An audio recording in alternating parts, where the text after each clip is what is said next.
तर नमस्कार शेतकरी मित्रांनो, स्वागत आहे आपल्या या एका नवीन व्हिडिओमध्ये.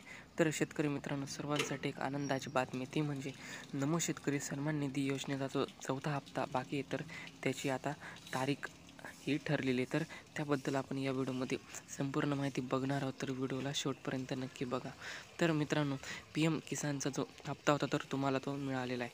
आता तुमचा नमो शेतकरी सन्मान निधी योजनेचा चौथा हप्ता आहे तो आता यायचा बाकी आणि त्याची आता हे मंजुरीसुद्धा ही मिळालेली आहे. तर यासोबतच तुम्हाला चौथ्या हप्त्यासोबतच पाचवा हप्तासुद्धा या हप्त्यासोबतच देण्यात येणार आहे. तर जो तुमचा चौथा हप्ता होता तर त्याचसोबत तुमचा पाचवा हप्तासुद्धा या ठिकाणी देण्यात येणार आहे. तर चौथा हप्ता तुमचा कधी देण्यात येणार आहे, तर या एवढ्या पुढच्या आठवड्यामध्ये म्हणजे गुरुवारपर्यंत तुमचा हप्ता हा देण्यात येणार आहे, अशी माहितीही मिळत आहे. तर नमो शेतकरी सन्मान निधी योजनेचा चौथा आणि पाचवा हप्ता हा तुमच्या खात्यात लवकरच हा येणार आहे. तर अजून काही जर या योजनेअंतर्गत दुसरी काही अपडेट राहिली तर तुम्हाला आपल्या चॅनलवर बघायला मिळणारच आहे. तर त्यासाठी आपल्या चॅनलला नक्कीच सबस्क्राईब करून ठेवा, जेणेकरून तुम्हाला ही अपडेट लवकरात लवकर मिळत जाईल. धन्यवाद.